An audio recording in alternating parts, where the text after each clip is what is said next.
Assalamualaikum warahmatullahi wabarakatuh. Alhamdulillahirabbil alamin. Alhamdulillah asyhadu an la ilaha illallah wahdahu la syarikalah lahul awwalin wal akhirin wa asyhadu anna Muhammadan abduhu wa rasuluh khatimul anbiya'i mursalin. Allahumma shalli ala sayyidina Muhammad wa ala ali sayyidina Muhammad. Bapak Ibu yang saya hormati, beliau khusus Ustaz Abdul Muhi, Gurunda di BK DPD Kabupaten Serang, rekan-rekan panitia dan para peserta sekalian, alhamdulillah segala puji syukur kita panjatkan kepada Allah.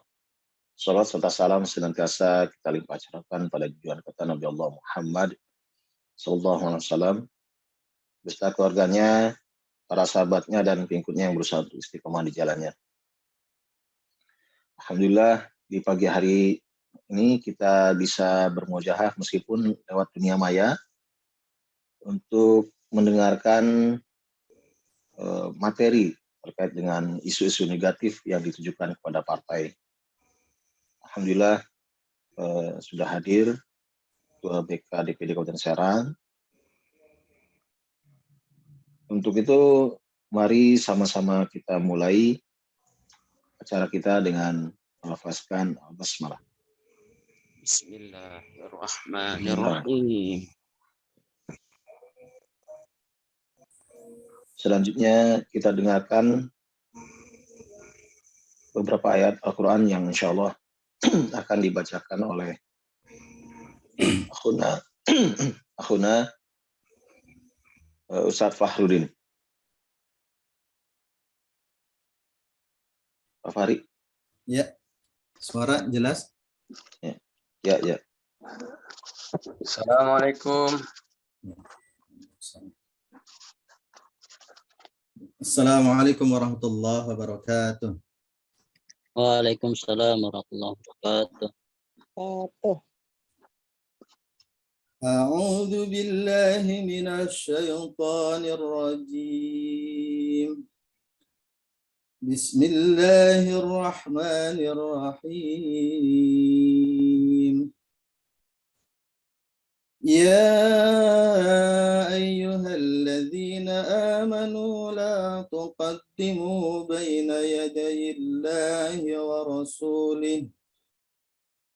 ورسوله واتقوا الله إن الله سميع عليم. يا أيها الذين آمنوا لا ترفعوا أصواتكم فوق صوت النبي ولا تجهروا له بالقول كجهر بعضكم لبعض أن تحبط أعمالكم وأنتم لا تشعرون. إن الذين يغضون أصواتهم عند رسول الله أولئك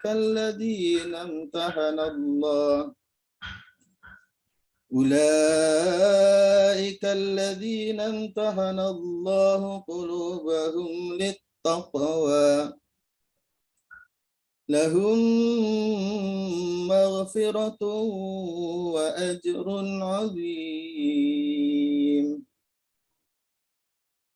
إن الذين ينادونك من وراء الحجرات أكثرهم لا يعقلون.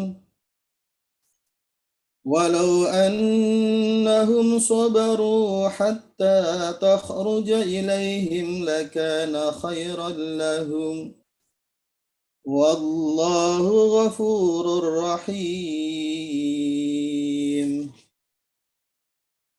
يا أيها الذين آمنوا إن جاءكم فاسق بنبأ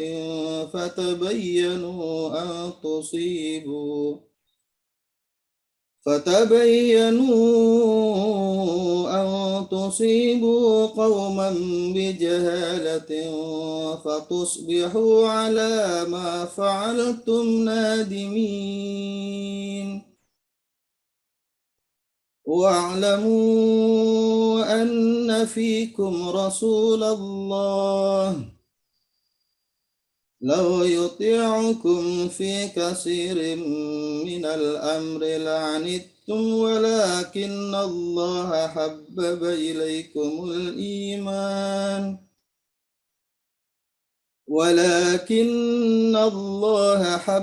إليكم الإيمان وزينه في قلوبكم وكره إليكم الكفر والفسوق والعصيان أولئك هم الراشدون فضلا من الله ونعمة والله عليم حكيم وإن طائفتان من المؤمنين اقتتلوا فأصلحوا بينهما فإن بغت إحداهما على الأخرى فقاتلوا التي تبغي حتى تفيء إلى أمر الله فإن فاءت فأصلحوا بينهما بالعدل وأقسطوا إن الله يحب المقسطين إنما المؤمنون إخوة فأصلحوا بين أخويكم واتقوا الله لعلكم ترحمون صدق الله العظيم. Assalamualaikum warahmatullahi wabarakatuh.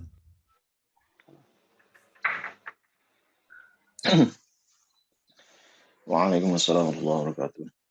Jazakallah Fahri yang sudah memperkenalkan kepada kita ayat-ayat Al-Quran. Semoga yang memperdengarkan dan kita semua yang mendengarkan mendapatkan pahala dari Allah, mendapatkan rahmat dari Allah, dan menjadi penyemangat dalam menjalani kehidupan kita dalam berdakwah. Amin ya rabbal alamin. Selanjutnya Bapak Ibu, mari kita dengarkan sepatah dua patah kata dari Ketua DPD Kabupaten Serang pada Ustadz Abdul Muhyi. Kami silakan. Bismillahirrahmanirrahim. Assalamualaikum warahmatullahi wabarakatuh. Waalaikumsalam warahmatullahi wabarakatuh. Alhamdulillah. Wassalatu wassalamu ala Rasulillah. Amma ba'd. Yang saya hormati narasumber kita sekaligus Ketua DPW Provinsi Banten, merupakan satu kehormatan bagi BK Kabupaten Serang. Pematerinya adalah langsung Ketua DPW. Semoga Allah Subhanahu wa Ta'ala terus melindungi beliau dan selalu sehat. Amin. Juga tim BK Kabupaten serta peserta webinar dalam hal ini adalah anggota dewasa.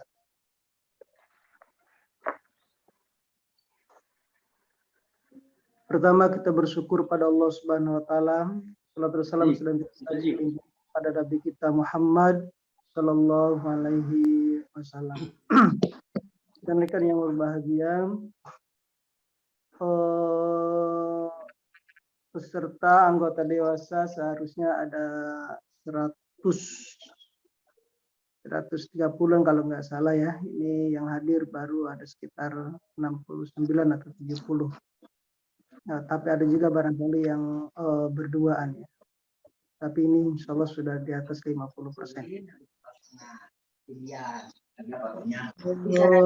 Rekan yang bahagia, tema pada hari ini bagus untuk kita cermati, yaitu tentang isu negatif terhadap partai. Kita ini jangan dianggap remeh terkait dengan isu-isu, walaupun kadang seringnya isu itu adalah fitnah, tidak benar, dan tujuannya dalam rangka mereka menghancurkan, paling tidak mengkerdilkan, atau menghambat pertumbuhan partai kita. Fitnah ini, isu-isu ini memang mengganggu pergerakan, mengganggu kenyamanan jamaah, mengganggu kenyamanan organisasi. Saat Rasulullah SAW mendapatkan isu terkait dengan istilahnya hadisul ifki, berita bohong, ya, saat istrinya Nabi Muhammad, Aisyah, dituduh atau difitnah, disebarkan isu hoax ya oleh orang-orang munafik bahwa Aisyah telah melakukan perbuatan yang keji karena dipergoki berduaan dengan Abu Sofyan. Abu Sofyan. Nah, ini mengganggu kepada internal, baik pribadi Rasulullah SAW juga kepada Aisyah. Sampai 1 bulan Aisyah tidak ditowel-towel, tidak disapa oleh Rasulullah. Oh, sakit banget itu. Ya. Ini isu. Oleh karena itu juga, tapi kemudian Allah Subhanahu Wa Taala memberikan klarifikasi, dan langsung orang yang menyebarkan itu pun dihukum. Dan itu satu-satunya hukum berlaku surut. Biasanya hukum itu berlaku ke depan, tidak berlaku surut. Ya, jadi ada perbuatan, jika belum ada hukum, maka itu sebelumnya tidak dilakukan, tidak dieksekusi. Tapi bab ini itu berlaku surut. Ya, ini terkait dengan qada. Nah, rekan-rekan yang bahagia, sering sekali partai kita mendapatkan isu-isu negatif. Ya, nanti detail akan diterangkan oleh narasumber. Seperti halnya masih ada juga bahwa mereka mengatakan, beranggapan PKS itu Wahabi. Ya, kadang Muhammadiyah atau yang lain-lainnya, karena ada sebagian anggota PKS yang alergi terhadap tahlilan, diajak yasin, baca yasin sama tidak mau, orang-orang kunut dia tidak, dan lain-lainnya. Hal itu kalau tidak salah tahun-tahun kemarin sebelum pandemi rasanya itu ya, itu seakan-akan ada roadshow, pandangan bagaimana harusnya kader PKS memandang kepada hal-hal yang padahal itu adalah wilayah khilafiyah, ya, pakar usul fikih ya, yang kemudian subhanallah ya, Allah maghfir lahu, yaitu meninggal itu ya, Dr. Siapa itu saya lupa ya. Itu luar biasa. Nah, kemudian juga ada isu-isu yang lain bahwa PKS itu tidak ngikutin budaya.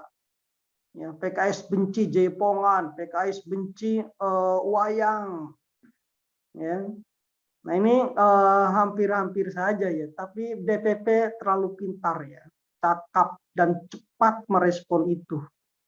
Ya, yang teranyar adalah kemarin dikala ada konsolidasi nasional ya, di NTB, langsung mengundang dalang nasional ya, siapa, Sutejo, itu luar biasa, main wayang, dia dalang, dan ternyata sesungguhnya bukanlah yang kalaupun ada sebagian menganggap itu haram, bukan wayang, tapi bagaimana lakonnya, perjalanannya. Dan saya salut juga ternyata para sindennya itu pakai jilbab. Wah, ini luar biasa. Kali seumur umur sindennya Sutejo itu pakai jilbab ya, kecuali di acara PKS itu.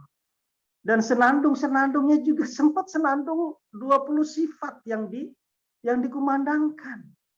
Wujud qidam baqoh dan seterusnya.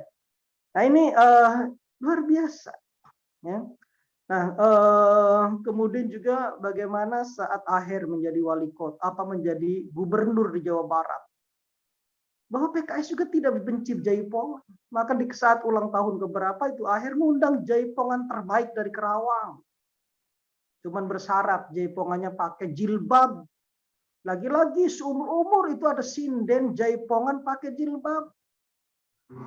Ya, dan senandung lagunya juga tentunya ada yang bagus. Nah ini merupakan jawaban-jawaban dari DPP bahwa PKS kok tidak anti budaya. Ya, akuin. Ya. Kalau memang ada tradisi-tradisi yang baik, budaya yang baik, kenapa tidak dilanjutkan? Ya, sebagaimana juga Islam itu sendiri banyak melanjutkan tradisi-tradisi amalan orang-orang sebelum Islam datang. Ya. Jadi diungkapkan oleh Allah Subhanahu Wa Taala. Ya. Termasuk kalau saja puasa dijadikan sebagai budaya, ini jauh sebelum Islam datang sudah ada puasa. Atau lebih tegas juga dalam surat Quraisy, ya, liila fi Quraisy ila fi rihlatash syita'i washaif. Ada budaya, ada tradisi orang-orang Quraisy itu, dan itu tradisinya belum masuk Islam, sebelum adanya Islam. Yaitu apa? Melakukan rihlah, melakukan perdagangan, melakukan perniagaan, berkelana. Itu diungkap oleh Allah Subhanahu wa taala di dalam surat Al-Qur'an. Artinya apa? Suruh mengikuti. Ya, seperti itu. Kemudian PKS katanya tidak NKRI. Nah, sekarang luar biasa. Ya, PKS. Ya, bahkan di acara-acara besar itu ya baca lagu Indonesia Raya tidak pernah henti, ada di situ. Ya, setiap rakerda ukur segala macamnya. Ya, tapi jangan terlalu kebablasan. Kalau acara-acara kecil mah nggak usah juga, nggak apa-apa ya. Kalau seperti webinar begini ya, kalau sudah terbiasa kecil nggak apa-apa. Tapi ya, kalau acara-acara resmi kayaknya dipandang perlu dan biar mereka tahu bahwa kita juga NKRI, ya. Apalagi konon lagu-lagu Indonesia, lagu-lagu nasional itu banyak diciptakan oleh para habaib. Ya, kemudian yang terakhir saya sampaikan bahwa isu yang paling berat adalah PKS ini dikala diisukan bahwa PKS terhubung dengan organisasi terlarang, terorganisasi teroris. Ya, indikator-indikatornya ini. Dan perlu diketahui memang sudah ada laporan 800 halaman. Ya, 800 halaman yang menunjukkan bahwa nih PKS terhubung dengan organisasi teroris. Sampai dia memfotokopikan bukti transfer segala macamnya. Tapi sampai saat ini insya Allah mudah-mudahan tetap kita aman terkait dengan isu-isu ini selagi kita insya Allah berjalan di atas rel yang benar, sesuai dengan konstitusi, sesuai dengan aturan-aturan negara, insya Allah. Ya, dan bahkan kegiatan kita sudah banyak dilegalkan, ya, dilindungi negara. Ya, termasuk dikala kita UPA, ya, UPA itu ada dalam ADART, dan ADART itu disahkan ya oleh anak buahnya Jokowi, ya, oleh Menteri Hukum dan HAM. Itu artinya kita melakukan UPA itu legal, dilegalkan negara, dilegalkan oleh Jokowi.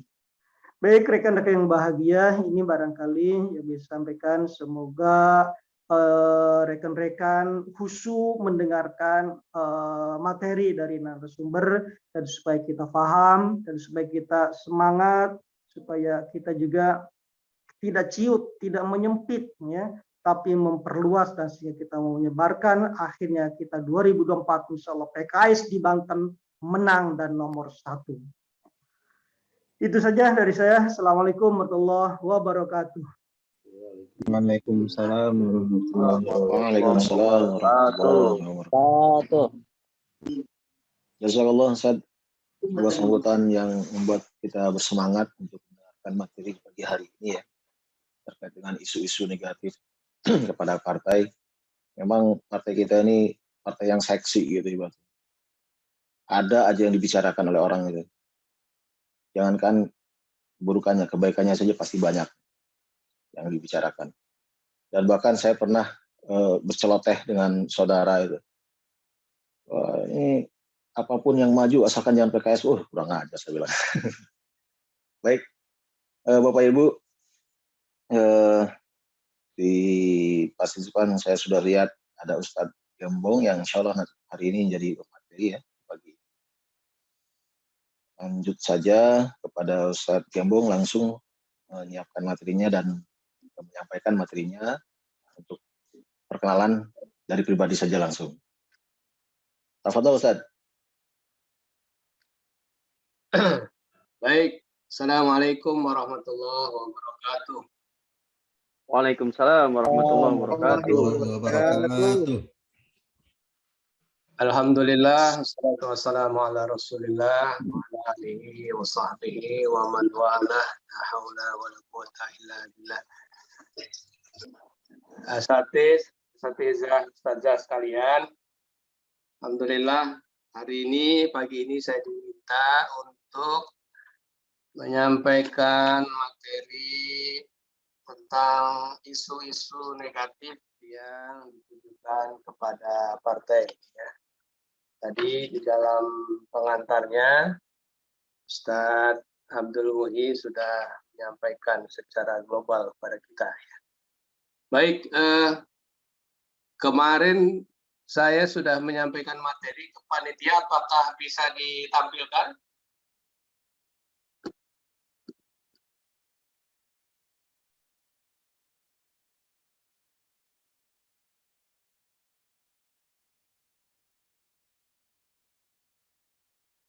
Halo? Apakah bisa menampilkan materi saya? Belum terima, Set. Ke Ibu Alif kemarin saya kirim.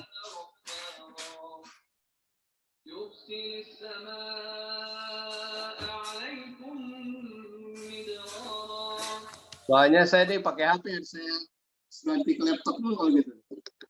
Kalau bisa ditampilkan. Sebentar. Iya, Ustaz, sebentar dikirim ke panitia. Sambil ini ya, sambil duduk ya, saya sampaikan ya. Karena kalau sambil jalan, sayanya nggak bisa presentasi.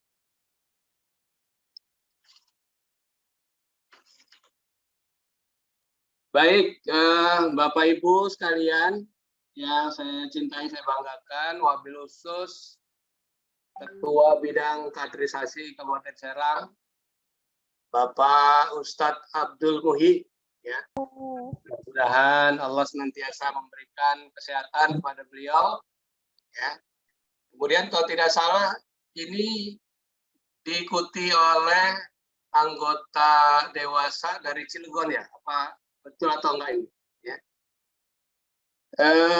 Bapak Ibu sekalian, terkait dengan isu-isu negatif yang ditujukan kepada partai ini memang mau tidak mau ya kita sebagai anggota partai, apalagi sebagai anggota dewasa ini harus betul-betul memahami sehingga kita bisa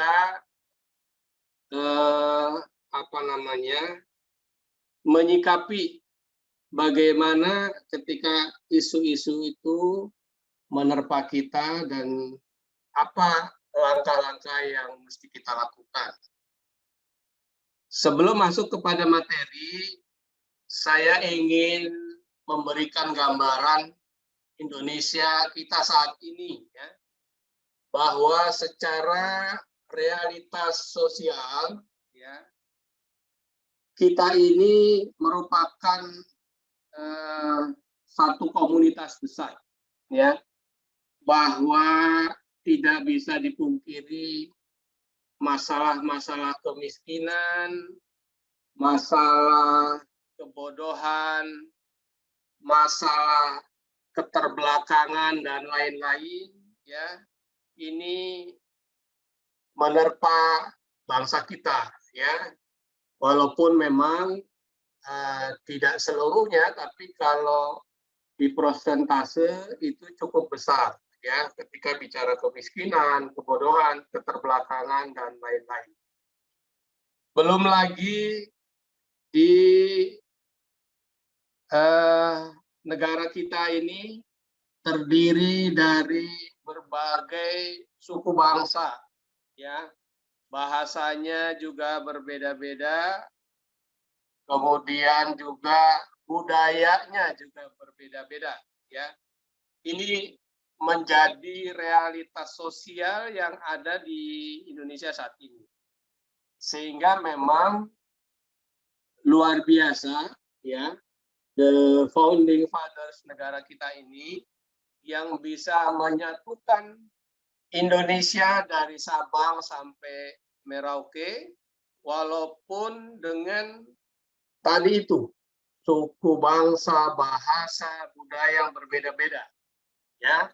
Sehingga ketika kita melihat Indonesia secara utuh, maka kita menyadari bahwa luar biasa Indonesia, ya. Jadi kalau antum semua, ya, mencoba naik pesawat, kita naik pesawat dari Sabang, ya, sampai Merauke, itu perjalanannya sekitar 9 jam penerbangan.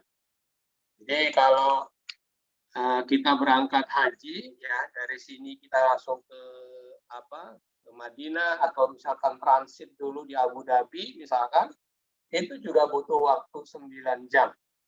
Nah, itulah Indonesia, itulah luasnya Indonesia. Nah, kemudian masuk kepada slide berikutnya, ya. Slide berikutnya. Ini saya ingin sampaikan sejarah singkat PKS sedikit, ya. Bahwa 20 Juli 98 itu PKS berdiri dengan nama Partai Keadilan, ya, di dalam sebuah konferensi di Aula Masjid Al-Azhar, ya. Waktu itu presiden pertamanya adalah Dr. Nur Mahmudi Ismail, ya, yang belum lama sudah menyelesaikan tugasnya sebagai wali kota Depok. Kemudian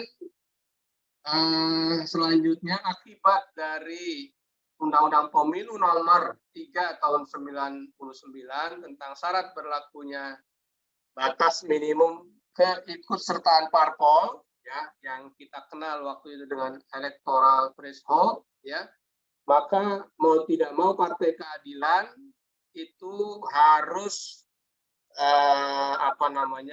berganti nama kalau ingin mengikuti pemilu berikutnya, ya.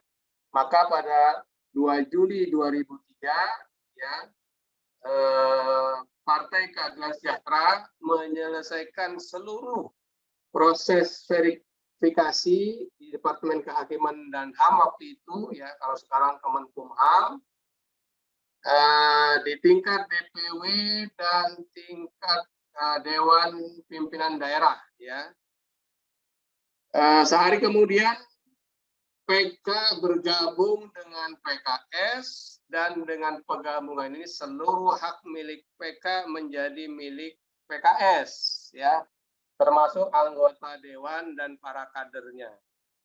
Nah, di Kabupaten Serang dulu ketua PKS yang pertama sejak PK adalah Ustadz Abdul Muhi, ya.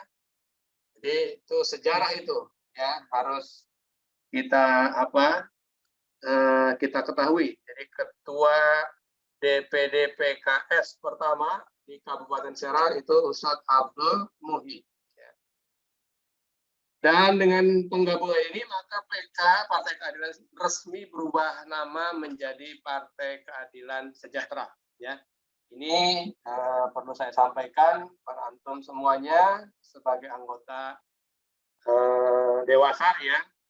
Ingat jas merah dan jas hijau kalau kata dokter Dayatnya, jangan sekali-kali melupakan sejarah, ya. Kalau jas hijau jangan sekali-kali merupakan jasa ulama, gitu, ya. Nah, ini terkait dengan isu-isu negatif ke PKS, ya. Yang pertama adalah isu PKS ini Wahabi, ya. Jadi Wahabisme ini diasosiasikan oleh para pengamat ini sebagai kelompok aliran Islam garis keras. Ya, pokoknya nggak tahu menahu, pokoknya ada di masyarakat tuh kalau keras-keras itu mah Wahabi, begitu ya. Tidak toleran dengan pemahaman Islam yang lain, ya. Tahlilan haram, gitu misalkan, ya. Kunut nggak boleh, gitu. Jadi pokoknya yang Islam garis keras, nggak ada toleransi, itu Wahabi. Di generalisirnya kira-kira seperti itu. Nah, kemudian ideologi kelompok garis keras adalah totalitarian sentralistik, ya, dan menjadikan agama ini sebagai referensi teologis. Ya. Kemudian pandangan ideologi, ya, yang bersifat totalitarian sentralistik terhadap syariah ini termanifestasikan ke dalam hukum totaliter dan sentralistik. Ya. Kemudian bahwa juga dikatakan isu PKS ini bagian dari jaringan internasional Ikhwanul Muslimin. Ya. Jadi Ikhwanul Muslimin ini, ya, didirikan tahun 1928 oleh Kiai Hasan, ya, Hasan Al-Banna, yang saat itu adalah sebagai guru sekolah dasar di Ismailiyah, ya, ketika Mesir berada di bawah kolonial Inggris. Nah, kemunculan Ikhwanul Muslimin adalah hasil gabungan dari transformasi sosial, demografi, urban, ekonomi, dan sosial yang dialami oleh Mesir selama sepertiga awal abad ke-20, ya. Tapi kemudian 2014, ya, Ikhwanul Muslimin itu dibubarkan di Mesir tahun 2014, ya. Jadi sejak 28 ajarannya sudah menyebar kemana-mana, 2014 dibubarkan, ya. Kemudian bahkan di tahun 2021 Ikhwanul Muslimin ini dimasukkan di dalam daftar organisasi teroris, ya, karena mendukung perang Suriah, gitu ya. Itu yang kita kenal waktu itu dengan ISIS, ya, mereka dianggap mendukung ISIS. Nah, kemudian ini juga perlu antum pahami juga, ya, bahwa di kita juga ada yang namanya BNPT, Badan Nasional Penanggulangan Terorisme, ya. Di BNPT ini salah satu badan yang dibentuk oleh pemerintah Indonesia. Nah,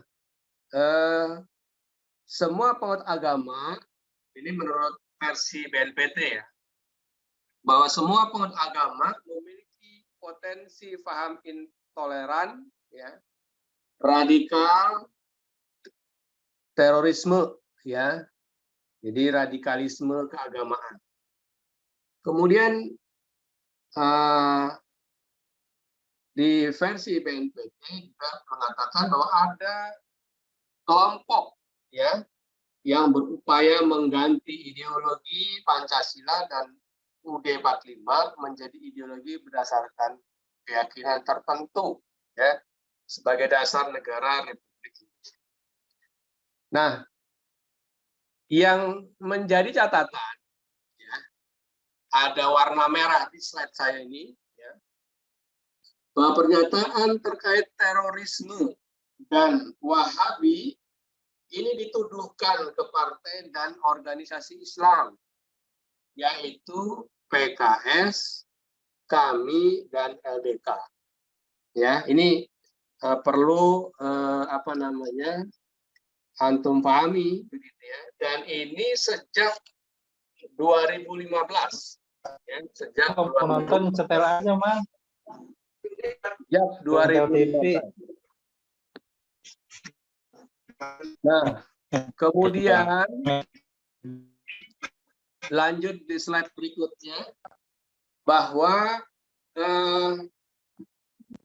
PKS juga disamakan dengan HTI, ya, bahwa ingin membentuk negara Islam, ya.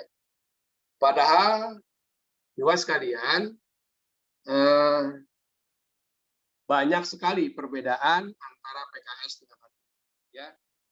Bahwa PKS memandang masuknya ke lembaga pemerintahan dan cenderung menerima pembaruan politik adalah sebuah jalan untuk mencapai kesejahteraan bangsa, ya. Ya, kita memandangnya begitu, makanya kita membuat partai, ya, agar kita masuk ke dalam pemerintahan dan kita bisa mengubah mereka, ya. Sementara kalau HTI kan tidak, ya. Kemudian PKS adalah partai politik peserta pemilu Indonesia yang menjadikan demokrasi sebagai media perjuangan untuk mewujudkan masyarakat yang adil dan sejahtera sesuai amanat Undang-Undang Dasar 1945. Ya, sementara HTI ini tidak membolehkan berdemokrasi. Ya. Kemudian dalam pandangan bergerak PKS, ya, dalam pandangan bergerak PKS ini dapat mampu melakukan hal kompromistis dan langkah moderat, ya, sehingga dibandingkan dengan HTI itu adalah sebuah hal yang bertentangan, ya. Cuma hal ini kan di masyarakat awam itu orang tidak tahu, menyamakan saja karena mungkin melihat tipikal orang-orangnya sama, begitu ya, sehingga seolah-olah ya PKS ya sama dengan HTI, begitu. Atau mungkin ada juga sebuah skenario kesengajaan, ya, yang seolah-olah ya menyamakan antara PKS dengan HTI, ya. Ya mungkin ada skenario yang memang dibuat seperti itu. Kemudian di slide berikutnya, ya, bantahan-bantahan lainnya, gitu ya, bahwa PKS ini merupakan organisasi politik yang secara sah menurut hukum ketatanegaraan. Jadi PKS, ya, ini adalah sama kedudukannya dengan partai-partai politik yang lain yang sudah ada terlebih dahulu, ya, PDIP, Golkar, ataupun partai-partai politik yang lain. Ya. Kemudian PKS juga sudah memiliki perwakilan di DPR RI, DPRD provinsi, DPRD kabupaten seluruh Indonesia, ya. Dan PKS juga tidak berafiliasi terhadap organisasi internasional manapun, ya. Nah, kemudian anggota PKS juga terdiri dari berbagai latar belakang masyarakat, agama, ya, suku bangsa, termasuk latar belakang terhadap berbagai jenis pemahaman agama dan organisasi Islam lain. Jadi PKS ini bukanlah mazhab, ya, karena banyak itu yang mengkonotasikan seolah-olah PKS ini sebagai mazhab keagamaan, ya, disejajarkan dengan Muhammadiyah, NU, dan PKS. Gitu. Padahal ya PKS kalau mau disejajarkan dengan partai politik, ya, dengan Golkar, PDIP, ataupun partai-partai lain. Itu mestinya seperti itu. Sehingga sebagai sebuah partai, ya terserah saja di dalam partainya latar belakangnya dari mana-mana, ya. Kemudian juga agamanya juga bermacam-macam, ya. Beberapa waktu yang lalu, alhamdulillah, ya, DPP sudah melaunching Dewan Pakar. Ya, ada ada 2 orang non Muslim yang masuk ke dalam Dewan Pakar di DPP, ya. Ini kita ingin menunjukkan bahwa PKS ini tidak sebagaimana yang diduga oleh kebanyakan orang, gitu ya. Nah, kemudian juga kalau kita melihat di jejak digital, ya, terkait dengan tuduhan Wahabi yang diarahkan ke PKS. Ya, nah, kalau kita melihat di rekam jejak digital, ternyata memang tidak ada media mainstream yang mengarahkan pemberitaan PKS ini sebagai partai intoleran ataupun Wahabi sekalipun nggak ada. Ya, di media mainstream itu tidak ada. Tapi kalau kita melihat realitas pemberitaan PKS di sosial media yang terkait dengan intoleransi atau Wahabi ini masih banyak. Ya, coba antum lihat searching saja ya di sosmed ya, terkait dengan organisasi intoleran itu ada itu yang memasukkan PKS di dalam organisasi itu. Ya. Jadi saya ingin menyimpulkan bahwa kalau secara terang-terangan media mainstream ya itu tidak ada yang memasukkan PKS ke dalam organisasi tersebut. Karena apa? Karena secara kenegaraan kita sudah sah keberadaan kita sebagai sebuah partai politik terdaftar resmi di Kemenkumham, bahkan kita punya anggota dewan tadi yang sudah saya sebutkan. Tapi di media sosial ini luar biasa, ya. Sampai sekarang kalau antum perhatikan, ya ketik saja itu macam-macam tanggapan tentang PKS. Kemudian lanjut, ya masih ada juga pemberitaan negatif tentang PKS, ya. Di 2013, ya itu PKS memiliki ton pembahasan negatif yang paling tinggi ya dari kompas.com ya. Dikatakan di sini menurut Direktur Eksekutif Poltreking Institute ya Hanta Yuda bahwa pemberitaan negatif PKS itu dimulai pada saat penangkapan presiden partai kita ya waktu itu Ustadz Lutfi Hasan Ishak ya pada periode 2013. Nah, presentasi pemberitaan negatif ini mencapai 23,8%. Ini paling besar, ya. Dan di tahun yang sama disusul oleh Partai Demokrat dan Partai Golkar. Tapi, ya, berbeda dengan PDIP, ya. Dia hanya mendapatkan ton negatifnya 7,37%, ya. Padahal di tahun tersebut kasus kader yang terjerat kasus korupsi itu lebih banyak dibandingkan partai lain. Itu menurut pengamat Hanta Yuda. Ya, jadi agak aneh memang. Ya, yang kasus negatifnya banyak sedikit, ton negatifnya sedikit. Cuma kita yang hanya satu, ya, tapi ton negatifnya luar. Kemudian di slide berikutnya. PKS dan perjuangan ideologi terbuka. Ya, Bapak Ibu sekalian, saya cintai, saya banggakan. Nah, partai PKS ini pada awalnya dicitrakan sebagai partai eksklusif, ya, dengan mengusung gerakan tarbiyah. Gerakan tarbiyah merupakan gerakan dengan konsep tarbiyah Islamiyah, yaitu penyiapan manusia yang soleh agar tercipta keseimbangan dalam potensi, tujuan, ucapan, dan tindakan dengan maksud menciptakan kondisi yang kondusif bagi manusia untuk hidup secara lurus, ya, baik dengan ridho dan pahala Allah Subhanahu wa Ta'ala. Nah, keterbukaan ideologi PKS ini ditunjukkan dengan perubahan semboyan partai menjadi PKS untuk semua. Itu di tahun 2009 ya, pemilu 2009 ya. Termasuk dengan perubahan visi dan misi serta ADART partai.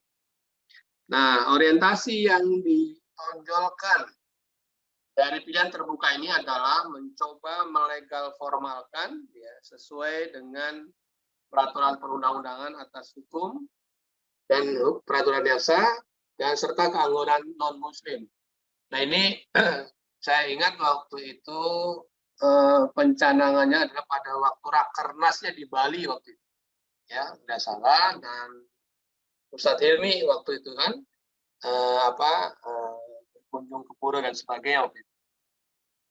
Nah, 3 hal di atas ini ya, Mas sekalian, ini mendasarkan bahwa PKS dalam perjalanan sampai saat ini merupakan partai terbuka dan bukan sebagai partai eksklusif dan tidak sama apa yang disangkakan selama ini, gitu ya. Jadi ya apalagi kesini-sininya, gitu ya. Jadi memang kita sebagai kader ya, makanya semangat rakerda kita tahun ini adalah transformasi, ya, semangat transformasi dan kolaborasi. Jadi saya berharap bahwa dengan adanya semangat transformasi ini, ya, pemahaman kita, ya, ini sudah harus berubah, gitu ya. Nah, kemudian Ibu sekalian, kalau kita mengikuti perkembangan PKS ini dari pemilu ke pemilu, ya, secara 5 kali kita 5 kali mengikuti pemilu, ya, ternyata PKS itu trennya naik terus. Hanya karena kasus Ustadz Lutfi Hasan Ishak, ya, tahun 2013 yang membuat PKS turun. Tapi kalau antum lihat di tren grafik kita dari 99 1,36%, kemudian 2004 7,34%, 2009 7,88%, hanya turun di 2014 untuk kembali naik di 2019 8,21%. Artinya kalau kita melihat tren ini sebetulnya kita tinggal menunggu waktu untuk menjadi pemenang pemilu di Indonesia, termasuk di Banten dan Kabupaten Serang dan Cilegon, ya. Sebenarnya tinggal menunggu waktu. Apalagi kalau kalau kita lihat di ayat Quran itu kan ada, ya. Dan kami pergilirkan watilkal ayamul dawiluha bainan nas. Kami pergilirkan kekuasaan itu di antara manusia. Artinya mudah-mudahan, ya, sekali lagi kemenangan untuk PKS ini tinggal menunggu waktu, ya. Tapi bukan berarti kita diam saja kemudian tidak, ya. Kita harus berupaya semaksimal mungkin. Dan kalau kita lihat saat ini juga, ya sekalian, hampir semua lembaga survei yang melakukan survei tidak pernah menempatkan PKS di bawah 5% saat ini, ya. Padahal kalau kita melihat pemilu-pemilu kita sebelum-sebelumnya, apalagi masih 2 tahun ini, paling mentok kita dikasih nilai 2%, 3% paling tinggi, ya. Tapi sekarang ini ada yang menempatkan elektabilitas PKS sampai 10%, ya. Jadi mudah-mudahan, ya, kita berharap 2024 ini PKS bisa menjadi pemenang pemilu di negeri ini, insya Allah. Nah, ini saya kutipkan juga ini pernyataan dari mantan Presiden PKS sebelum saat Sehu, ya, saat Muhammad Sohibul Iman. Kata beliau, kita ini jangan terbawa baper, ya, bawa perasaan, gitu ya. Ketika ada isu di luar yang menyerang atau menyinggung PKS, yakinkan ke kader PKS untuk bersikap yang baik, ya. Jadi Ibu sekalian, ini upaya-upaya untuk menyerang dan menyinggung PKS ini tidak akan pernah berhenti, ya. Akan terus berlangsung, apalagi kita sebagai partai politik, apalagi saat ini kita sebagai oposisi, ya. Maka upaya-upaya ke sana itu akan terus, ya.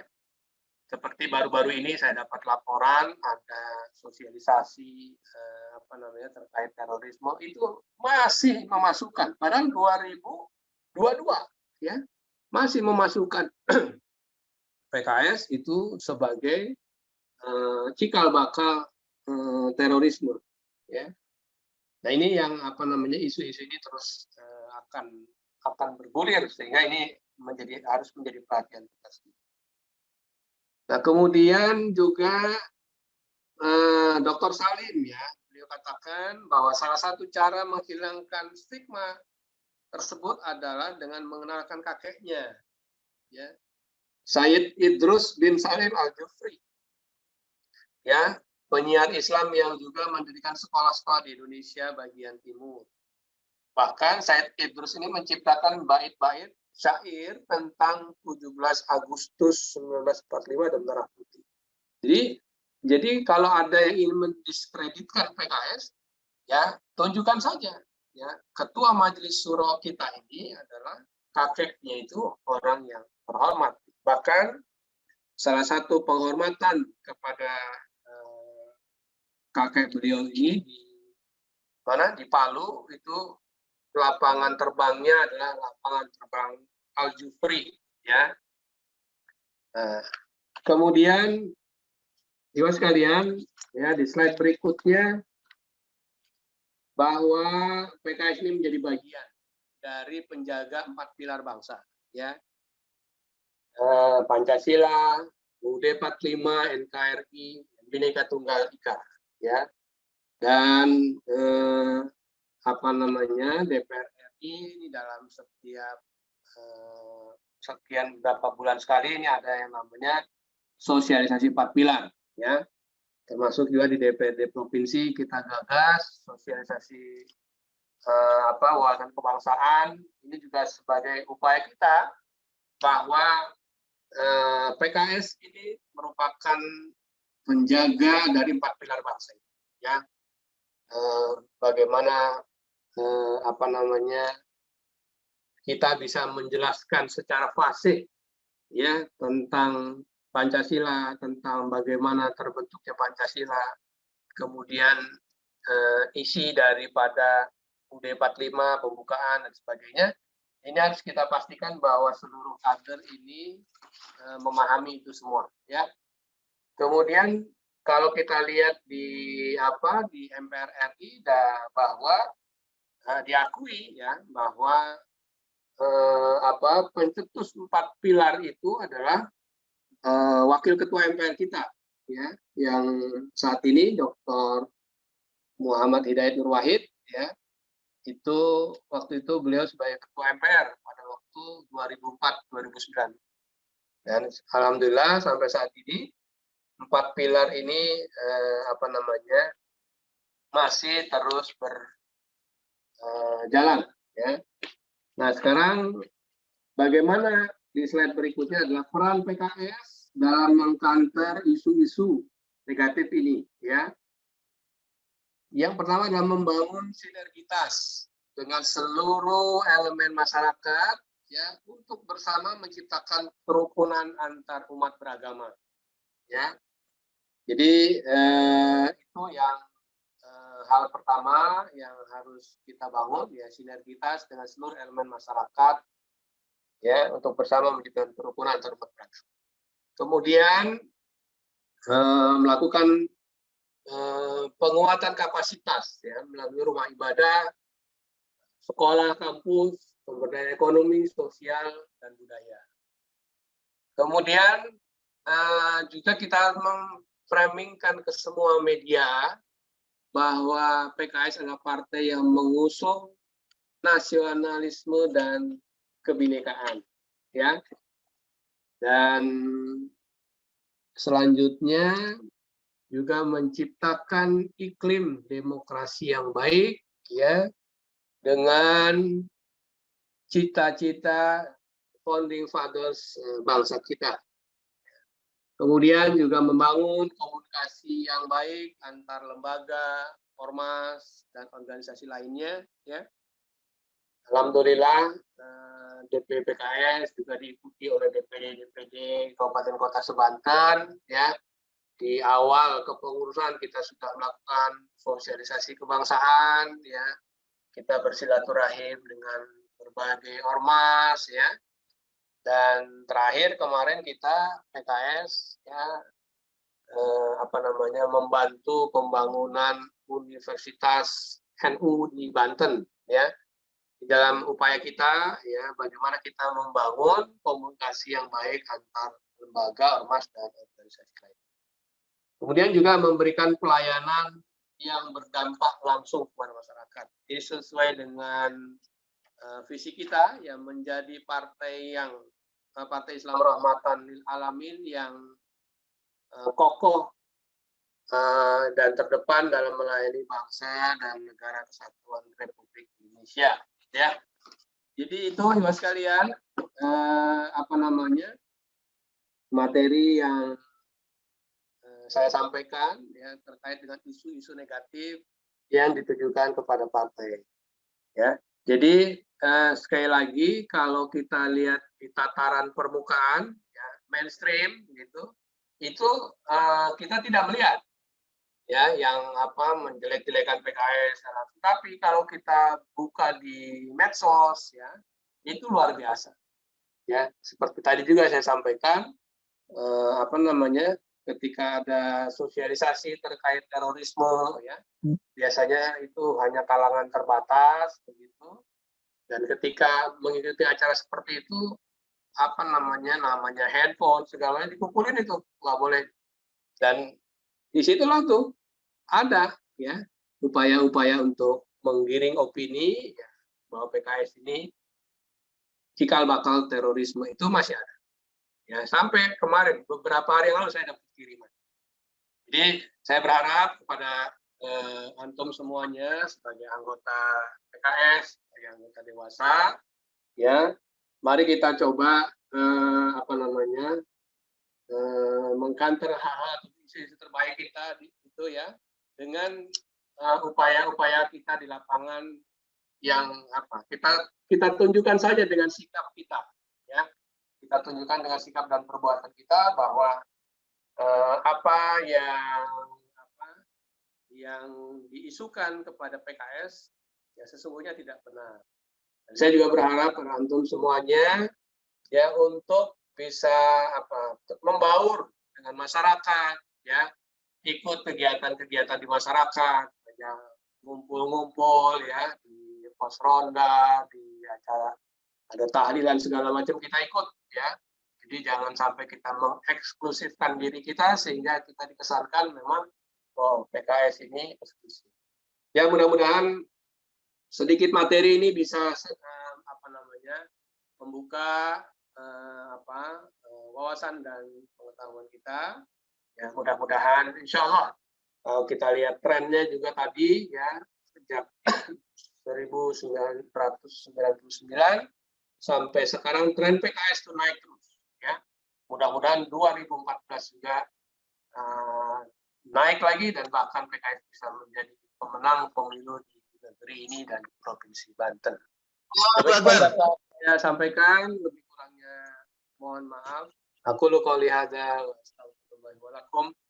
Billahi taufiq wal hidayah. Wassalamualaikum warahmatullahi wabarakatuh.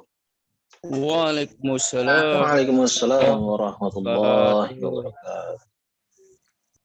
Jazakallah Ustaz Gembong sudah memaparkan kepada kita terkait dengan isu-isu negatif yang menyerang partai gitu ya. Tadi sempat disinggung sejarah, saya jadi ingat tadi kalau nyinggung sejarah deh.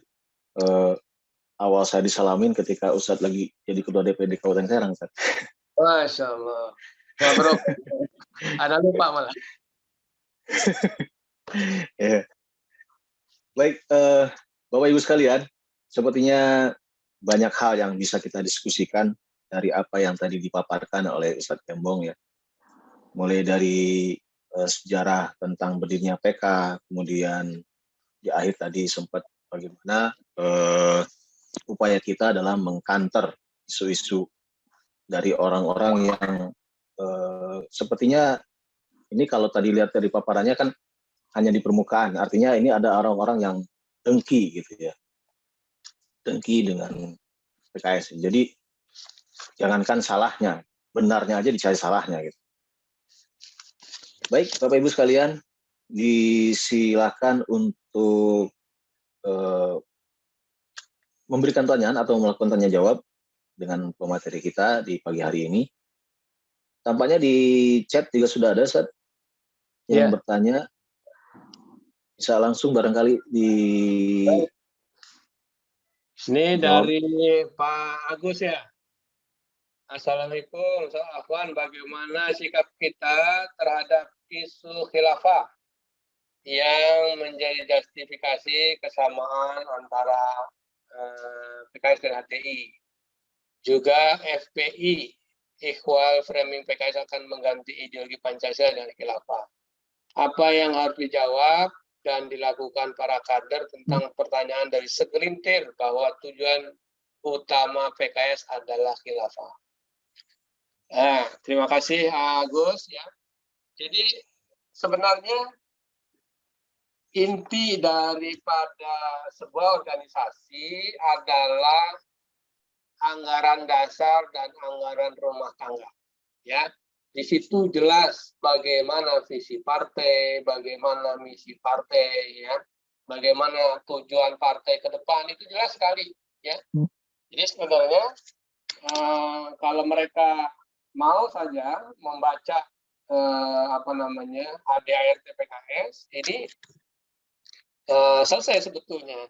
Dan juga memang catatannya nih, setiap anggota PKS, ya, apalagi anggota dewasa nih, itu harus sudah membaca ADART. Saya yakin di grup ini, ya di acara webinar ini, kalau saya tanya siapa yang belum baca ADART PKS, rasanya lebih banyak yang nunjuk daripada yang enggak. Ya, padahal antum kalau ingin tahu ADART PKS, ketik saja, ya ADART PKS keluar itu, ya antum bisa langsung baca. Ya, jadi sebetulnya kalau sikap kita terhadap isu itu ya mereka suruh baca aja, kita jelasin. Setelah kita baca, kita jelasin. Ini loh visinya PKS, misinya PKS, begitu ya. Jadi tadi itu yang saya sampaikan. Kalau antum baca di media mainstream ya, di permukaan lah gitu ya. Ini rasanya nggak ada. Cuma kalau isu-isu ngegeremeng itu banyak. Apalagi nanti ini kita sudah mulai memasuki tahun pemilu ya. 2024 kita pemilu dan mulai ini 2022, 2023 isu-isu itu akan muncul lagi ya, karena memang susah nih nyari kelemahannya PKS apa ya, itu aja yang digoreng ya. Jadi saya berharap pada antum semua ya, yang pertama pastikan antum semuanya sudah membaca ADART PKS ya, walaupun mungkin tidak mesti semua begitu, minimal yang penting-pentingnya ya, visi misi gitu ya, kemudian juga ada di situ macam-macam banyak gitu di ADART, antum bisa baca ya. Jadi mudah-mudahan dengan penjelasan kita ya, yang kita sampaikan dengan ada formal legalnya ya, ADART kan formal legalnya, jadi yang sudah disahkan oleh Kemenkumham. Nggak mungkin juga Kemenkumham akan mengesahkan ADART-nya PKS kalau isinya macam-macam, begitu ya. Jadi jawaban saya seperti itu. Itu pertama. Yang kedua, tunjukkan dengan sikap kita di lapangan ya, bahwa kita tidak sebagaimana yang disangkakan oleh mereka. Demikian pertanyaan Pak Agus ya. Ada lagi yang ingin ini? Ini apa nih?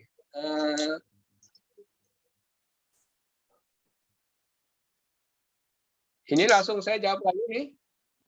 Ya, silakan Ustaz. Moderator. Ya, ini apa nih?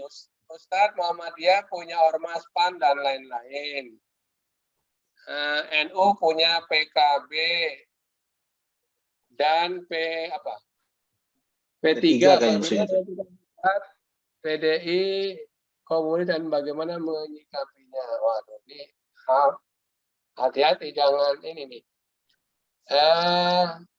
Jadi saya sampaikan ya, bahwa PKS ini bukan ormas ya, tapi PKS ini adalah partai. Muhammadiyah itu kan ormas, ya, ormas dia punya partainya, Partai PAN, walaupun pada kenyataannya pemilih Muhammadiyah justru banyaknya ke PKS dari ke PAN, ya. Kemudian NU punya PKB, ya. Walaupun tidak semua warga NU juga milih ke PKB. Ya, ini kan sebetulnya awalnya ingin menampung, ya, PKB menampung warga Nahdien untuk semua masuk ke PKB. Ternyata pada kenyataannya banyak warga NU juga memberikan pilihannya di luar PKB, ya, termasuk ke PKS juga cukup banyak juga, ya, dari hasil survei. Jadi memang karena PKS ini sebagai sebuah partai politik, ya PKS ya nggak kemana-mana gitu, ya. Artinya ya PKS adalah partai politik. Sehingga memang kan sebagai partai politik PKS ini bukan mazhab. Tadi saya sudah sempat singgung juga, ya. Banyak yang mensejajarkan seolah-olah PKS ini ya seperti mazhab gitu, ya. Padahal PKS adalah partai politik. Jadi sebagai partai politik, di dalam PKS ini mau ada orang berlatar belakang NU, berlatar belakang Muhammadiyah, Persis, ya sah-sah saja begitu. Bahkan di daerah-daerah yang minoritas Muslim, ya anggotanya, ya anggota PKS banyak yang non Muslim begitu, ya. Jadi itu, ya. Pertanyaan maksudnya apa nih? Bagaimana menyikapinya? Jadi ya menyikapinya begitu aja, ya. Intinya karena memang kita ini bukan ormas, kita partai, ya kita profesional sebagai sebuah partai. Walaupun memang kalau melihat sejarahnya tadi, ya, dan tadi saya sudah sampaikan di awal bahwa ya PKS lahir dari organisasi mahasiswa, organisasi keagamaan di awal-awal begitu, ya, sehingga menjadi sebuah partai. Nah, begitu sudah jadi partai, ya sudah, ya. Tinggal bagaimana sekarang kita membesarkan partai kita, ya kita bisa memberikan pelayanan yang terbaik kepada masyarakat, percaya kepada PKS, yang dengan kepercayaan masyarakat itu kita bisa membangun negara, ya, yang baldatun thayyibatun wa rabbun ghafur, gitu, ya. Itu yang kita harapkan ke depan. Demikian mungkin. Baik. Boleh nanya, Bapak, Ustaz? Ibu? Mangga, silakan. Bismillahirrahmanirrahim. Assalamualaikum warahmatullahi wabarakatuh. Waalaikumsalam. Baik, perkenalkan Khalis Ustadz dari JD4, ya, BPC 4 Kabupaten Serang. Pertama, ini terkait dengan teritorial kita di Banten, Ustadz. Saya melihat di Banten ini secara kultural ormas, mudah-mudahan kalau saya salah buat sambil ditegur, Ustadz. Kultural ormas yang paling besar di Indonesia, Muhammadiyah maupun Nahdlatul Ulama, itu secara fanatisme masyarakatnya itu tidak terlalu sebagaimana di Jawa Timur, Jawa Tengah, di Jawa Timur dan Jawa Tengah gitu. Nah, sehingga ada nggak misalnya dari kita itu proyeksi agar kader itu bisa juga manggung di situ dan ngambil ceruk di situ gitu, Ustaz. Agar mudah-mudahan bisa nanti dari Banten gitu kan, dari Banten ternyata NU itu dengan PKS sangat mesra gitu. Meskipun kemarin kan saya lihat antum silaturahmi ya ke PWNU Banten dan memberikan bantuan ya kalau tidak salah ya kemarin ya. Ini dan saya rasa di Banten ini kalau ngeliat secara kulturalnya NU dan Muhammadiyah tidak sekental di Jawa Timur sama Jawa Barat gitu. Ya, dan Jawa Timur sama Jawa Tengah gitu. Sehingga menurut saya ini perlu nih kita mengambil peran di ceruk yang seperti ini nih gitu. Apalagi kan kalau di di Banten kayak seperti Matlul Anwar, juga apalagi yang di Cilegon pusatnya Al Khairiyah gitu kan. Ini kan juga sangat berperan dan mengakar secara kesejarahan gitu. Nah, mungkin itu saya rasa ini mudah-mudahan lah ya ada kader kita yang memang ngomongnya juga memang asli Banten, apakah Jawa Serang yang memang sudah sangat lancar gitu kan, nanti jadi pemimpin NU tingkat provinsi dan dia mesra dan merupakan kader kita gitu Ustaz ya. Nah, dan sebaliknya juga di Muhammadiyah. Itu saja mungkin Ustaz. Jazakallah khair. Ya, jazakallah Ustaz Halis atas pertanyaannya. Jadi sebetulnya saya menyambut baik apa yang antum sarankan itu ya. Jadi mangga saja, silahkan ya, kita kalau ada yang memiliki istilahnya muyulnya ke sana gitu. Bahkan kalau di Kota Serang sudah ada ya. Nah, mungkin tidak perlu sebutkan namanya ya. Bahkan sudah masuk ke dalam kepengurusan NU. Memang agak susah itu ya. Apalagi kalau dia punya jejak digital gitu ya, wah, macam-macam itu.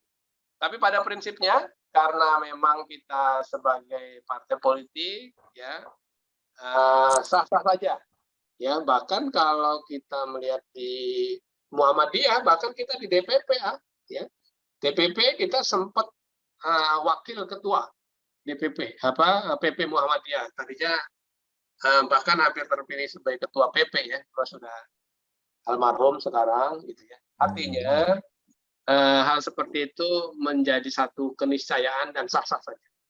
Jadi memang kalau memang ada yang punya muyul seperti itu, maka silahkan ya. Terutama juga mereka-mereka yang di profesional ya, karena memang tidak berlatar belakang partai, itu silahkan merapat ya. Jangan hanya di organisasi internal, jangan hanya misalkan di IKAD, tapi kalau memungkinkan masuk, maka silakan. Ya, kalau perlu nanti penguatan dari anggota dewan, cuma kalau ada penguatan anggota dewan ketahuan, dari PKS gitu. Jadi maka saya menyambut baik ya. Ya mudah-mudahan upaya ini juga sebagai infiltrasi kita masuk ke berbagai ormas. Jazakallah Ustaz Halis. Waalaikumsalam. Ustaz, di chat juga sudah ada lagi pertanyaan Ustaz. Pak Cahyo, Ahmad Ali dan Pak Ishak ini. Dan diingatkan kepada para peserta webinar pagi ini untuk mengisi daftar hadir. Tafadhol Ustaz. Ya. Ustaz, korelasi tentang adanya anggota non-muslim dengan jangan jadikanlah selain dari sebagai sahabat karib. Ya, Cahyo Cilegon ya, dari Cilegon Pak Cahyo. Jadi sekali lagi kita ini sebagai partai dan di dalam undang-undang partai politik ya sebagai partai politik di Indonesia itu tidak boleh menutup ya aturan-aturan. Sepanjang non-muslim itu dia mau mengikuti anggaran dasar dan anggaran rumah tangga yang sudah dibuat oleh PKS, maka kita terbuka. Itu yang pertama ya. Nah, yang kedua, jadikan juga kita di partai ini sebagai sarana dakwah.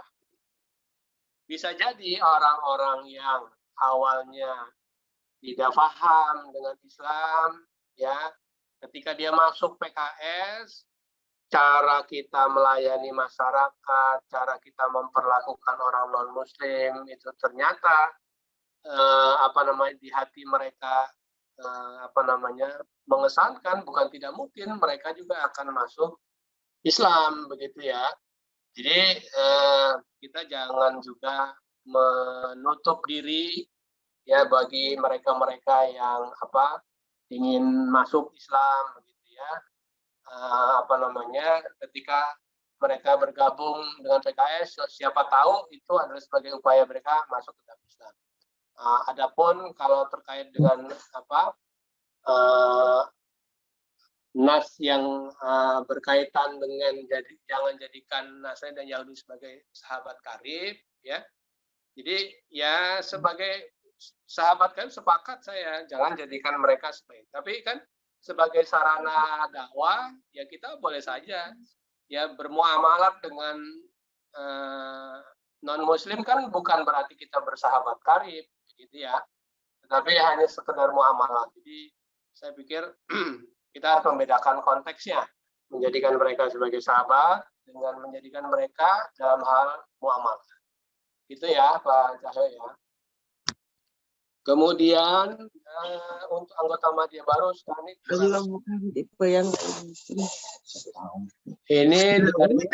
makanya aja langsung jelas. Nah, siapa itu? Ya, untuk anggota media baru sekarang ini kurang serp, tidak seperti dulu militannya. Apakah ini bentuk strategi adaptasi dengan menepis isu negatif partai? Jadi sebetulnya sih kalau memang kurang militansi ya kalau saya pikir kembali kepada kita ya. Memang di awal-awal kita membentuk partai begitu ya, ada semacam porsi partainya lebih banyak begitu daripada porsi yang lainnya begitu ya. Bahkan di Liko sebelum diganti ke UPA gitu kita lebih banyak bicara politiknya gitu ya daripada keagamaannya dan sebagainya. Nah ini sebenarnya udah ditangkap oleh DPP, makanya di periode sekarang kita ada yang namanya KKP ya, kurikulum kader ya, kurikulum tentang kepartean. Ya, bagaimana di kurikulum itu ada kita bahas tentang keagamaan, kita bahas tentang kepartean ya, tentang wawasan kebangsaan ya, bahkan juga tentang kewirausahaan. Artinya ya kita ingin sebetulnya mengembalikan semangat itu ya. Memang kalau memang agak beda dengan masa-masa dulu ya pastilah begitu ya. Biasanya kita itu kan kalau ada lawan yang ada di depan kita semangat begitu, yang kelihatan ya gitu ya. Dulu kita ingat kan waktu zamannya pemerintahan Soeharto ya, bagaimana kita mau yang namanya Liko aja misalkan harus masukin sendal, masuk sepatu begitu ya. Wah itu kan kita semakin ditekan semakin lawan kan semangat. Nah situasinya sekarang ini nyaman begitu ya, situasi nyaman, jangan sampai dengan situasi nyaman seperti ini kita terlena begitu. Nah, saya berharap sih ya dengan kondisi seperti ini kita tetap bersemangat, fastabiqul khairat ya. Jadi kalau dibilang ini sebagai adaptasi dalam menepis isu negatif partai, sebetulnya juga enggak juga ya.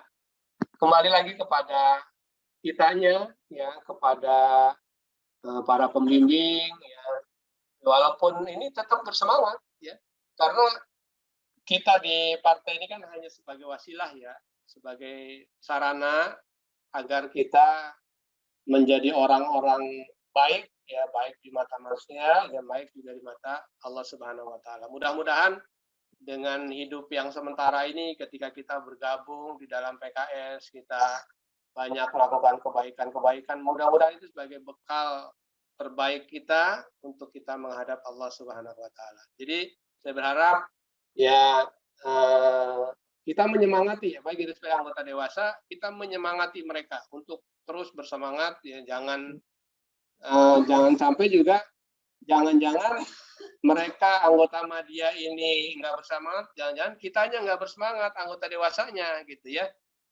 Coba kalau kitanya semangat, kitanya bergairah, mudah-mudahan teman-teman anggota Muhammadiyah juga akan bersemangat.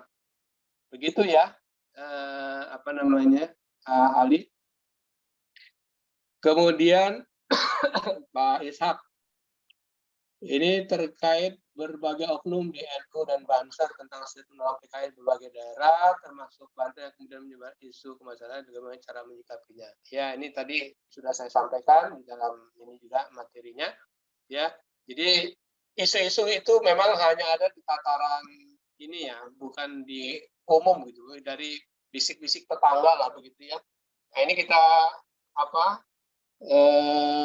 kita lawan dengan kita counter begitu dengan sikap-sikap kita yang baik, yang tidak sesuai dengan sangkaan mereka.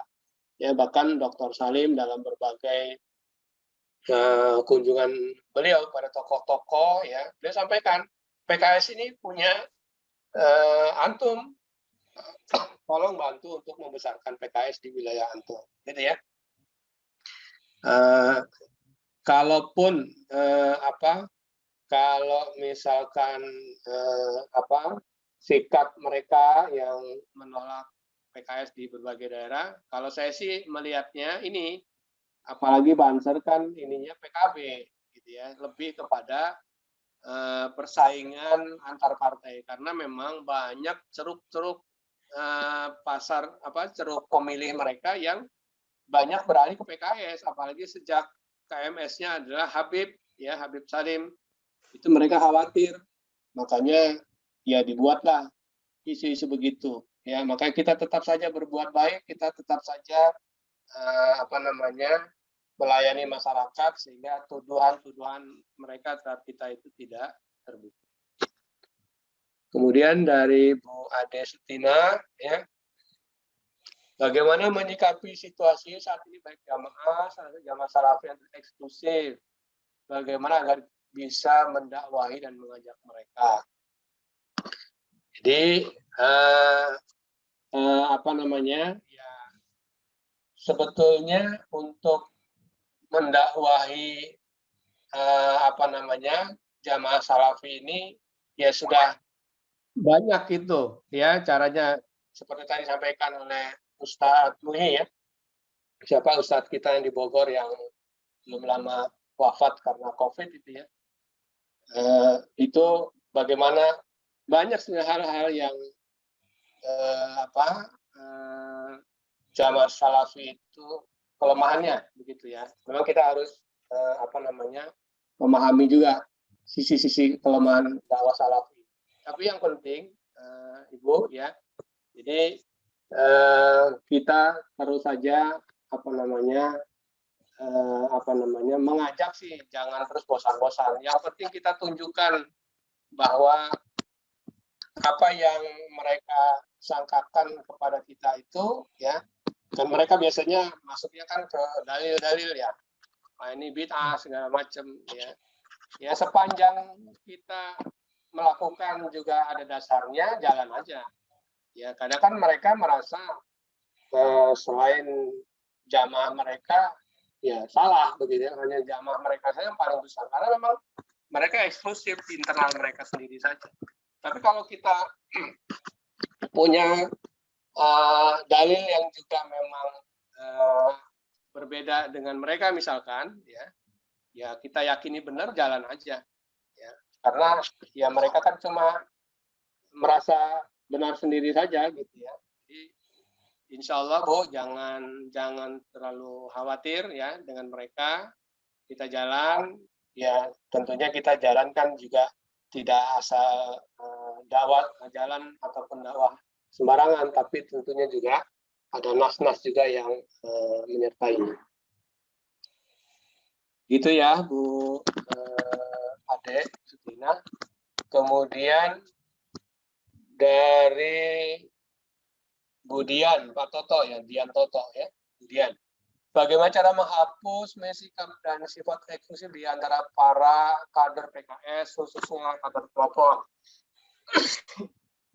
Ya, jadi untuk menghilangkan sikap dan sifat eksklusif, ya kita harus banyak gaul Bu, ya. Pak Toto nih, Pak Toto Cilegon nih kan ya? Insya Allah Cilegon, ya, Cilegon. Bu Pak Toto, Bu Dian ini kan, waduh, udah luar biasa di Cilegon. Kan nggak ada yang macam-macam kan Bu, kemana PKS di Cilegon kan? Nah, itu teruskan tuh, ini sikap-sikap Pak Toto, Bu Dian yang bermasyarakat di Cilegon ini luar biasa. Ini juga bisa jadi panutan teman-teman nih ya. Jadi gaul aja, kita gaul ya. Jadi hasil survei kita beberapa waktu lalu itu juga menunjukkan bahwa info-info, kan ketika ditanya dari mana info-info mereka yang lebih suka didapatkan, info-info dari omong-omongan ringan katanya ya, di warung kopi, di pos ronda, di posyandu, ternyata omong-omongan ringan seperti itu masuk kepada mereka. Nah, gimana supaya bisa itu ya, kita gaul ya, ada tahlilan kita hadir gitu ya. Nah, jadi jangan kita seolah-olah menyibukkan diri kita sendiri sehingga tidak ada waktu buat masyarakat. Kemudian dari siapa lagi? Ibu Icih ya.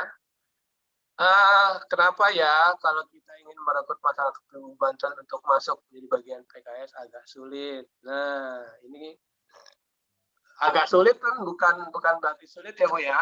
Ini karena belum terbiasa ya, belum terbiasa. Ya, mudah-mudahan dengan kita banyak gaul, kita bisa bahasa mereka, kan katanya bicara dengan bahasa mereka. Jadi kalau kita mau bisa ini ya, mungkin kalau pendatang bisa belajar bahasa Jawa, belajar bahasa Sunda begitu ya. Nah, ini mudah-mudahan bisa mendekatkan kita dengan masyarakat. Intinya sebetulnya sih tidak ada yang sulit ya. Semuanya insya Allah bisa. Kader PKS ini cerdas-cerdas, kader PKS ini banyak akal, kreatif ya. Mudah-mudahan dengan itu semua kita bisa mendekati masyarakat. Ya, sekali lagi yakinkan antum semua bahwa tren PKS ini bagus ya, dari tahun ke tahun naik terus. Mudah-mudahan sekali lagi kita tinggal menunggu waktu. Tapi untuk mencapai waktu itu jangan kita tunggu, tapi ayo kita kerja, ayo kita bermasyarakat, kita sampaikan kebaikan-kebaikan dan kita tunjukkan kepada masyarakat bahwa PKS ini betul-betul niatnya tulus untuk melayani masyarakat. Demikian. Baik, Bapak Ibu, waktu di jam saya saat ini menunjukkan 6.58, artinya 2 menit lagi insya Allah acara kita akan kita tutup. Sebelum ditutup, barangkali ada konklusi, Ustaz? Kalimat penutup. Ya, terus sekalian, Bapak, Ibu sekalian, saya banggakan. 2024 ini PKS di Banten, termasuk Cilegon, termasuk Serang, ini punya target yang luar biasa besarnya ya. Dan ini butuh kontribusi kita semuanya, butuh kerja-kerja kita semuanya. Ada 2 objektif yang menjadi hal yang mesti kita pahami bersama, yaitu bagaimana yang pertama kita menambah jumlah anggota, dan ini ditunjukkan dengan KTA. Ayo kita sama-sama memperbanyak jumlah anggota dengan banyak bersilaturahim kepada masyarakat ya.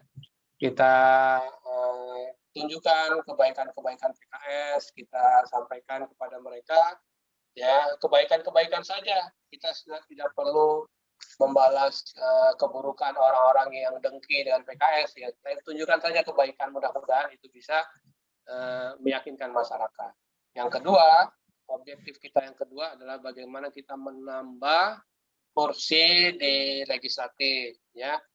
Menambah kursi di legislatif berarti ini kan kerja-kerja pemenangan ya, elektabilitas. Salah satu hal yang menjadi kekurangan kita di hasil survei adalah pengenalan terhadap logo PKS. Makanya saya berharap pada seluruh kader untuk jangan sungkan, jangan ragu, jangan malu untuk menunjukkan memperkenalkan logo PKS. Mudah-mudahan dengan semakin banyak orang yang mengenal logo PKS, popularitas PKS naik, elektabilitas PKS naik. Mudah-mudahan ini akan membantu mengenalkan masyarakat tentang logo. Ya, ditambah kerja-kerja kita di masyarakat, mudah-mudahan masyarakat semakin cinta PKS, semakin menyukai PKS, akan memilih PKS di pemilu 2024. Saya yakin antum semua bisa, dan antum semua adalah orang-orang terbaik yang sudah bergabung di dalam dakwah ini. Demikian yang dapat saya sampaikan. Mohon maaf atas segala kekurangan dan kehilafan. Billahi taufiq wal hidayah. Assalamualaikum warahmatullahi wabarakatuh. Waalaikumsalam warahmatullahi wabarakatuh. Jazakumullah khair, Ustaz. Jazakumullah khair. Bapak Ibu, alhamdulillah rangkaian kegiatan kita di webinar pagi hari ini sudah kita lalui bersama. Saya mengingatkan sekali lagi kepada Bapak Ibu yang belum mengisi daftar hadir untuk diisi daftar hadirnya. Linknya ada di kolom chat. Mari sama-sama kita tutup acara kita pagi ini dengan doa penutup majelis.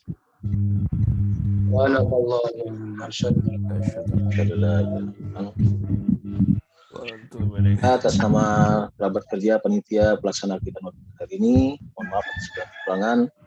Assalamualaikum warahmatullahi wabarakatuh. Waalaikumsalam warahmatullahi wabarakatuh.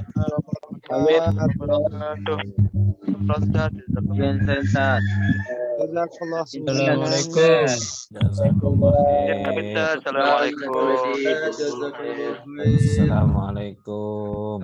Waalaikumsalam. Ana pamit ya. Mangga, Ustaz. Izin, Ustaz, izin.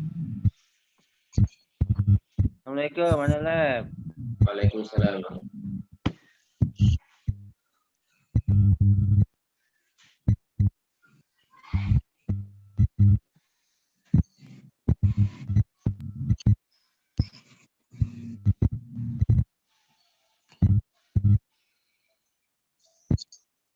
Ini di off ya. Assalamualaikum.